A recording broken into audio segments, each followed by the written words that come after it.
always hate for that to end. It's just so fun. We ought to turn this into a social hour. So, our call to worship this morning is a quote from Lisa Schroeder's book, Chasing Brooklyn. The beautiful thing is, music can be like a time machine.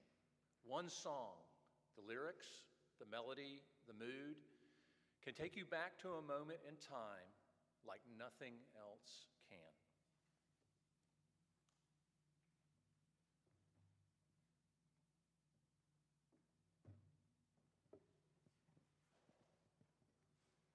The chalice lighting this morning is called Let the Chalice Connect Us by Catherine Callahan. As the chalice is lit, let us come together into the sacred space we have created. Let the cares of the day fall away, and know that here is a place for quiet reflection, for a pause in our lives, for breathing into our true selves. Let what is said and felt here add richness to the dimensions of our lives and spiritual practices. We are strong together in community. We share the experience of being human. Let the warmth of the chalice lit during our time together connect us and carry us into the world.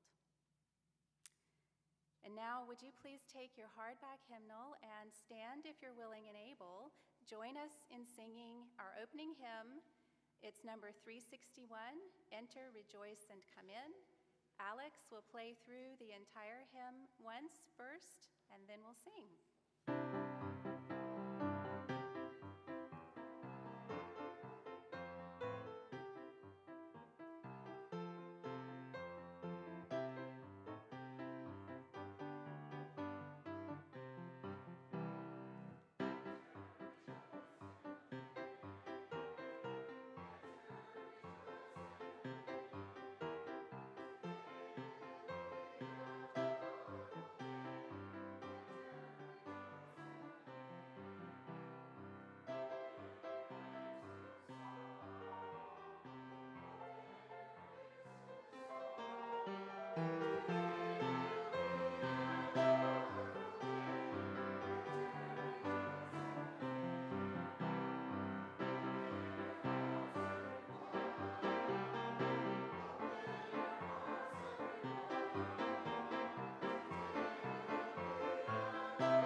I'd like to start with just a brief meditation today. So if you're comfortable, I'd like for you to close your eyes and join with us in this meditation. Make yourself comfortable where you're seating, kind of push back a little bit, get into a neutral posture, maybe feet on the floor, back straight but relaxed, head and neck aligned over the spine, arms resting on your legs or in your lap. Take a slow in-breath, filling your lungs. Hold for a few seconds, and then slowly exhale. Relax. Breathe in. Hold. Breathe out. So repeat that a few times. I'd like you to remember, I'm going to mention a couple of scenarios, and I'd like for you just to take one of those and enter into the memory. Allow yourself to be transported back and be there in that moment again. You think of either a time in your life where you felt full of joy, or a time that was extremely challenging for you, or someone that you love deeply but is no longer with us. Let yourself go back to that time. Allow the memory just to kind of come back into your body. Notice your sensory memory. What do you see? Notice the lighting, the colors, the background, any movement. Who is there? What is around you? What do you see? What do you smell? Is it fresh or musty, tangy or distinct? Just kind of let yourself remember the smell. What do you feel? Can you feel anything on your skin? Are you touching something? What is the texture? Is it sharp, smooth, rough, hot, cold? Can you taste it? Is it sweet, savory, bitter, salty, sour? Some combination of those. And what do you hear? Do you hear voices, music, sounds? So just stay in this memory for a moment more. Breathe in, breathe out, and experience it. Okay, let's come back. Open your eyes, return to the present. How was that? What was the most powerful sensation for you? I'm going to maybe just take a quick informal poll with a show of hands. For which of you was it sight or vision? Anybody? How about smell? Smells that came back? Taste? Did you taste the memory? Okay. Touch? Was there a feeling or a sensation, physical sensation? How about sound? Did the sounds come back? Good. We'll continue with that in just a minute. Thank you.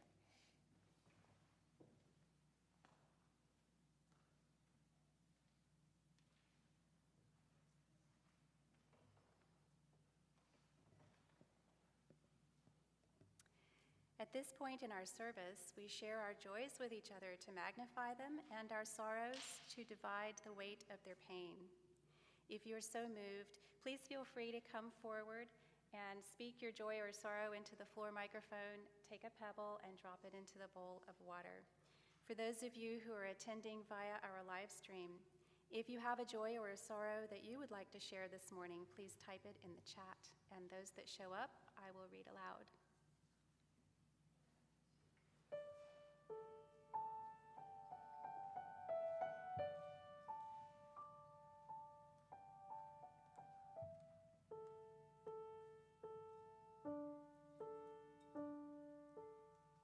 So I've never known there to be a limit of the number we can share, so I'm going to share 4.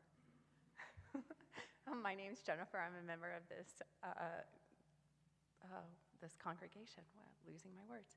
I have 4 joys today. I'm going to start with an update on my brother, who is doing so much better. He is in a much better headspace, and everything's going much better for him, so that's very good.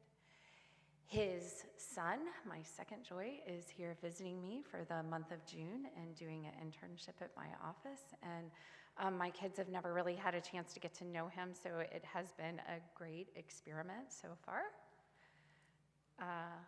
My friend Bo is here with us today. Yay! And finally, this weekend, my daughter has been performing her their spring performance. They do, summer, I guess. They do summer and winter out at the Aurora Theater in Lawrenceville, and it's a Cirque-style show. And not only have they all been performing very, very well, but they are having fun. Like, they are smiling, and it has just been such a great joy watching them. So if anyone's looking for something to do at 2:30 on this Thursday afternoon, come see me in Lawrenceville, okay?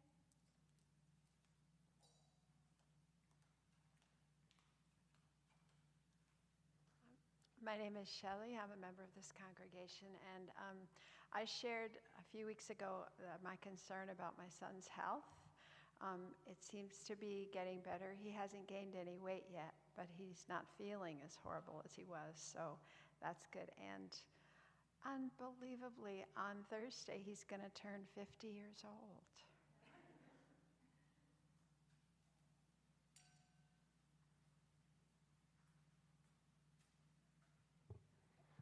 I'm Randy Blosh. I have 2 concerns that I need to drop that I found out about both last night. One is that my aunt um, who is part of my family, my mom's brother's wife. They thought she had a stroke, and when they took her to the hospital, they determined she had a very large mass on her brain, and so they're going to be doing some surgery this week. So for Debbie Woods is her name. And then also I found out also that my father fell last night while he was out to dinner with some friends. He's fine. He's a little bruised, but there's concerns because he's been falling more and more. So for my dad and for Debbie Woods.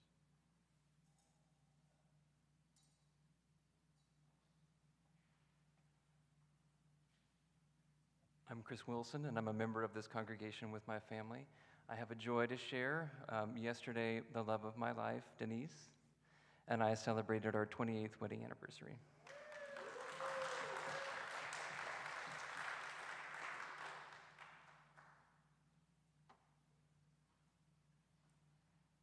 We have one from the live chat. Dave Pregel shares a joy for his nephew, Christopher. He took his oath this week and leaves for Army boot camp on June 24th.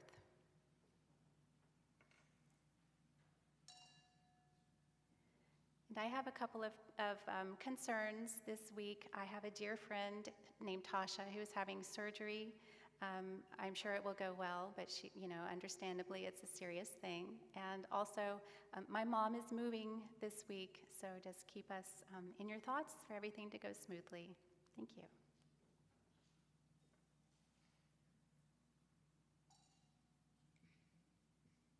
And now I'll share one final pebble for all those joys and sorrows still too tender to escape the folds of our hearts. Let us keep one another in our thoughts for the coming week.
Reading this morning is a poem by Mary Oliver called This World.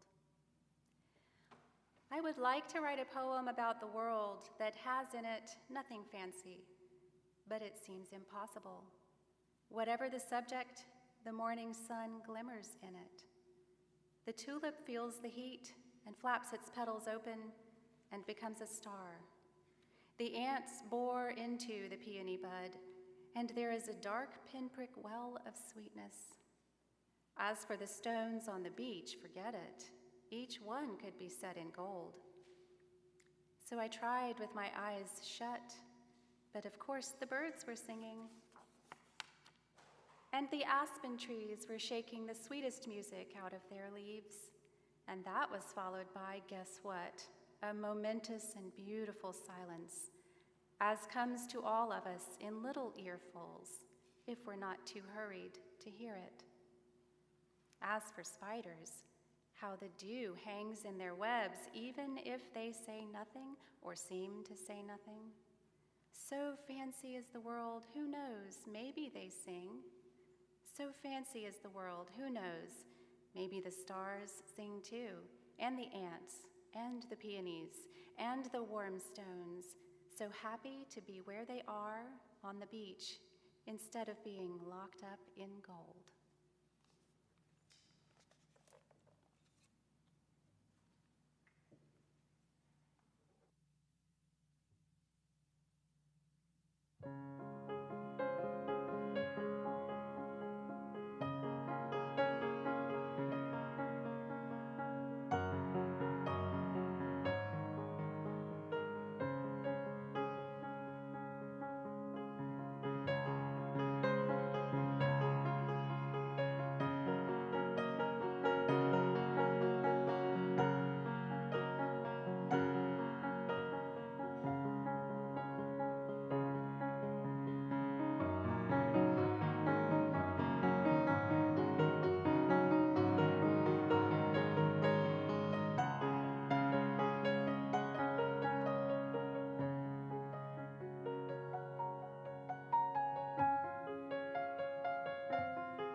Thanks, Alex.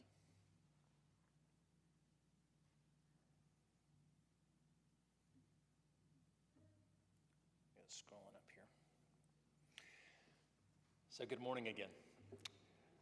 I'm mystified by the way memory works, how our brains and bodies store and retrieve past events. As someone who spent a career working in the technology field, I used to imagine that the brain was like a big computer. It stored memories like files on a hard drive. They were indexed with thumbnails. And when we wanted to retrieve something, we would go down to long-term memory and bring it back up into working memory on command. The excellent Pixar movie Inside Out provides a really vivid illustration of this. Your primary feelings are up in headquarters. They're attaching emotional significance to the events of the day as they happen. They curate the core memories and send off the day's events down to the catacombs of long-term memory where they're stored. And then memory workers come by periodically with a hose, right, and suck off the old memories and send them off to the memory dump. So like any model, that's helpful, but it's not actually how memory does work. So quoting here from an article in Forbes, each memory doesn't exist in a specific location, but is a branching network of neurons.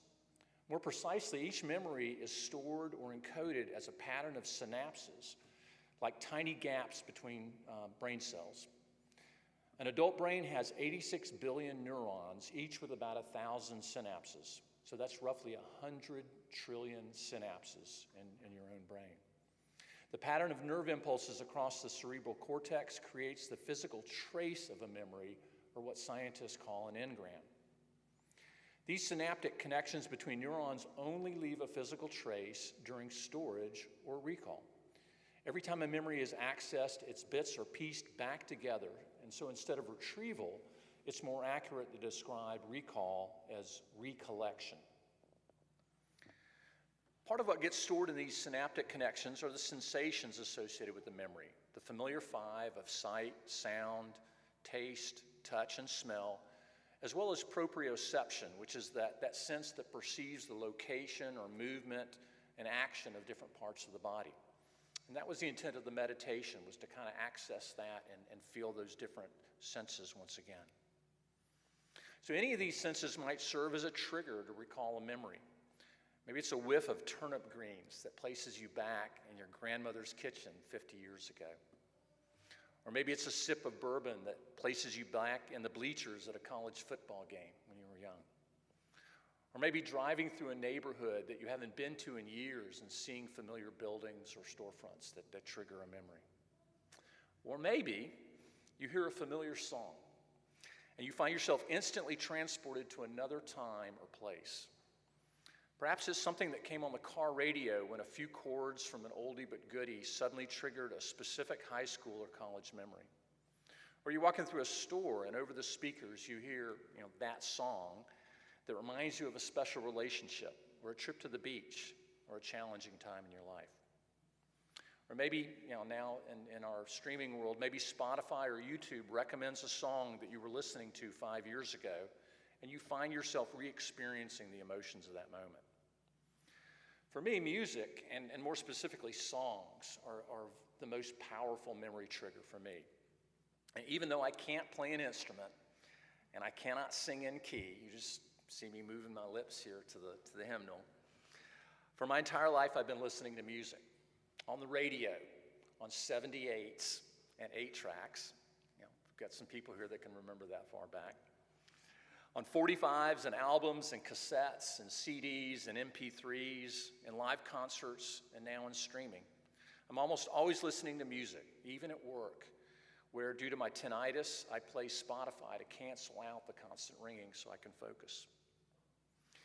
In a study published in the journal Behavioral Brain Research, so full disclosure here, in the summary of an abstract of a study that was published in Behavioral Brain Research, neuroscientists using MRI imaging studied how music listening is linked to autobiographical memories.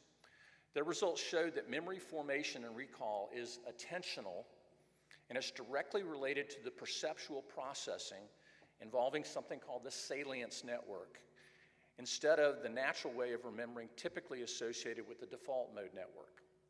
So this salience network involves multiple regions of the brain, and it integrates sensory, emotional, and cognitive information. If I understand their conclusion correctly, there's a more powerful connection created when music listening is associated with the memory than during just regular cognitive memory formation through the default mode network, which is the way you memorize facts and other bits of data. It sure seems to be the case for me. Certain songs, their melodies, song structure, instrumentation, lyrics, vocals really resonate with me. They reflect and articulate my emotions, capturing what I'm feeling in a way that I'm not able to express through my own words alone, whether it's journaling or in conversations with friends. Some songs trigger waves of frisson, that tingly sensation that kind of goes down your back or down your arms, and it's generally associated with some kind of transcendent experience. You feel something or you hear something and you just get those tingles. Other songs move me to tears or make me smile, boost my energy, or cause me to sit up a little straighter. There's a spiritual aspect to this as well. Special songs make me feel deep connection to the artist, to place, to time, to a shared community experience. And the emotion, those sensations, are integrated now with my memories through the song. So my father was in the military, and my family moved a lot when I was young. So many songs became associated with very specific times and places in my life. As I've grown older, I've continued to subconsciously tag songs to the events, relationships, jobs, or emotions that I was feeling at that time. Some examples. So the song Seasons in the Sun places me back in 1974. I'm sitting in the car with my dad as we're on the way to ROTC camp when he was a professor at the University of Georgia. Green Grass and High Tides on an 8-track, no less. Yes, stand that in the back. It's cruising with friends in high school. Celebration, Kool and the Gang. That puts me back in spring break once again with college friends. We're in Daytona Beach, and I can see the scene vividly in my mind. The B-52 song Rome I'm holding my toddler son. Yes, another one. We're at a neighborhood block party, and again, when I hear that song, I'm transported back with my son on my hip and just the great sense of connection and emotion in that neighborhood. Or something like Hurt, the Johnny Cash version. I can remember seeing that song and hearing it, or seeing the video, right, and hearing that song for the first time, and I'm getting, my goosebumps once again. Moved to tears. So my music listening journey really took off during adolescence, when I formed both my primary musical tastes and what has become a lifelong desire to explore new artists and go deep on certain genres. My middle school best friend Jay introduced me to albums, not just songs from the radio, and I began buying them. I started out with greatest hits collections because, that's the best bang for the buck, right? So the Beatles 67 to 70, the blue one, was my very first album purchase. Then came Elton John's greatest hits, Changes When Bowie, Neil Young's Decade. So I got into those, popular cuts by artists, but I wanted to go deeper. I wanted to get more music. So I joined several mail-order music clubs. Y'all remember those? Spending hours kind of thumbing through the catalog, right? Deciding on the 11 albums that you would get for just 1 penny. Okay, plus shipping and handling and the obligation to buy 8 albums at list price over the next 3 years, right? Yeah. So during high school and college, I would borrow friends' records and make cassette tapes of their music so they didn't have to go out and buy my own, or occasionally sample mixtapes. I discovered used record stores like Wuxtree's in Druid Hills, where I could find cutouts and promo LPs for just $1 or $2. Listening to college radio to hear deeper cuts and stuff that would never get commercial airplay. Cutting through the 3rd Street Tunnel under I-75 to go see bands at the 688 Club or the Agora Ballroom and the Fox Theater. It continued after college as well into the transition to CDs, when, yes, I owned a 5-disc CD changer so you could rotate them through. See some nods again. With the rise of digital music, I began ripping songs to CDs as a way to exchange music with distant friends. In 2001, my college friend Doug sent me a 17-song CD, a collection that captured his emotional state as he turned 41, at a pivotal stage of life for him, career, spiritual, and family. That started me on the process of creating my own time capsules of favorite songs, playlists that I could both listen to myself as well as share with others. I started slowly in the mid-2000s with iTunes and CD sampler playlists of alternative Christian music. I was in an evangelical church that had a contemporary service, and I found that most of the contemporary worship music just didn't click with me. It was kind of cheesy. One of the singers called it "Jesus is my boyfriend" songs, right? So I made my own. So I had a playlist called Ouch. It was composed of songs of pain, remorse, separation from God. They were songs when I felt like I needed to repent and be forgiven. Worship and Rejoice were two playlists that I made that included both Christian as well as popular music, songs that soared and made me feel closer to God. So every 10 years or so, I have a major existential crisis. So the one that occurred when I was right around 50, I created a 50-song playlist that was just a collection of my favorite songs from really the decades prior to that. All of that mostly came from my iTunes library, so it was music that I owned at the time. And I called it "I'm in a State." And it was really a reflection of, there were songs that just kind of captured different moods, different emotions at the time. To make it more manageable, I split it into two 25-song chunks, organized alphabetically by artist, and the template was established. The following year, after getting a batch of new music on CDs from Jay, I made another state, which included artists from what I now call the lost decade, where the busyness and financial constraints of raising a young family limited my listening during the 1990s. If I didn't hear it on 99X while commuting to work, it didn't exist.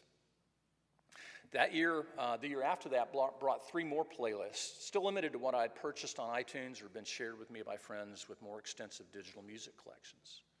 Then in 2015, Spotify entered my life.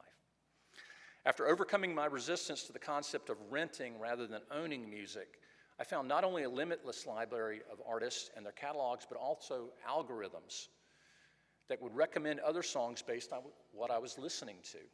So the magic of these algorithms is they're not just looking at the artists and recommending more of the same.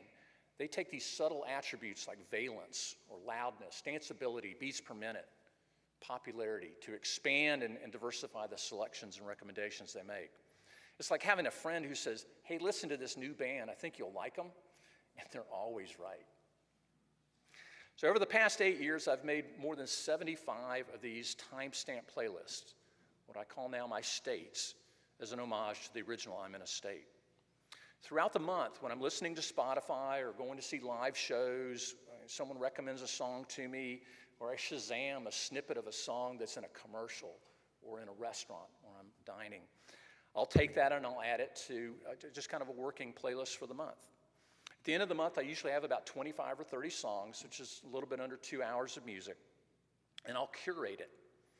Usually what initially grabbed me with a song and it got me to put it on the list was the music. But when I'm curating, I'll study the lyrics a little bit more closely, and it's uncanny that what the lyrics typically have to say about what's going on at that time in my life. So there's a story here, and then my job is to kind of just organize the playlist so the story flows out, and so you don't have these jarring transitions between a soft acoustic number and then a very loud rock song.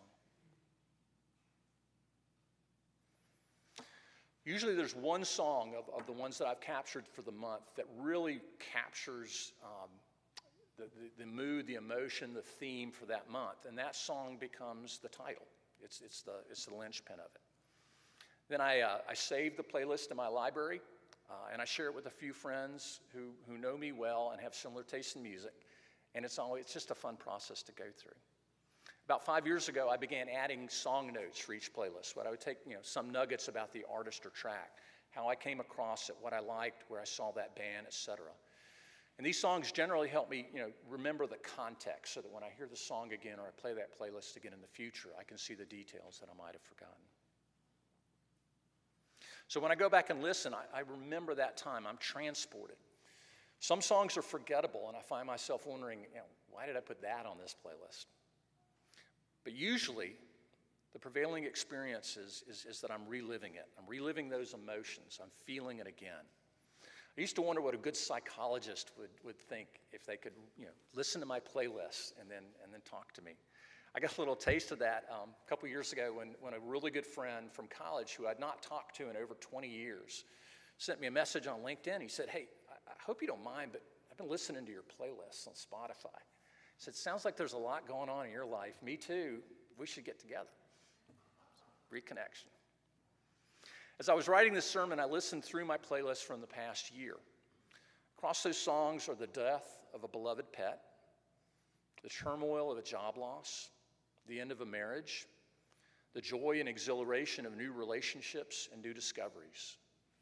I recall and I recollect those memories, feeling the emotions, the doubt, the hope, the energy. They complement the journaling and photos from that same period in my life to give me a rich, full, sensory, and spiritual experience of my year. The result is a soundtrack to that particular season of my life, and everything is better when accompanied by music.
Thanks, Alex. And thanks, David. And now, if you would please take your hardback hymnal and turn to number 331. We invite you to stand if you're comfortable doing so and join us in singing "Life is the Greatest Gift of All." Alex will give us a playthrough first.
In an effort to fulfill and further the vision and mission of this congregation, we ask our members and friends to share their time, treasure, and talents.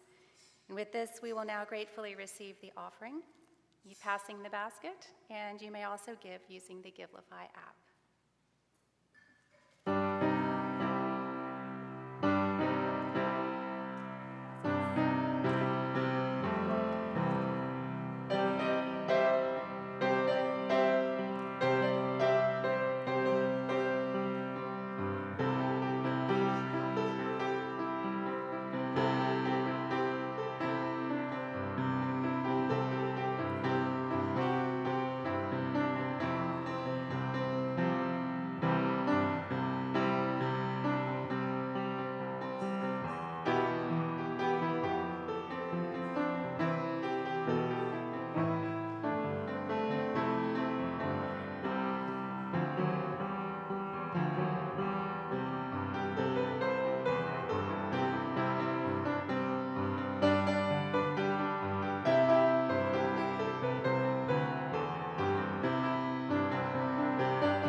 And would you please one more time turn in your hardback hymnal to number 168, Stand as You're Willing and Able, and join us in singing One More Step, hymn number 168.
In your bulletin, would you please join me in extinguishing the chalice? We extinguish this flame, but not the light of truth, the warmth of community, or the fire of commitment. These we carry in our hearts until we are together again.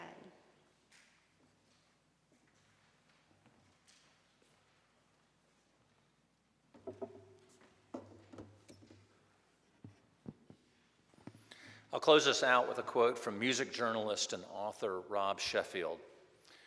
The times you lived through, the people you shared those times with, nothing brings it all to life like an old mixtape.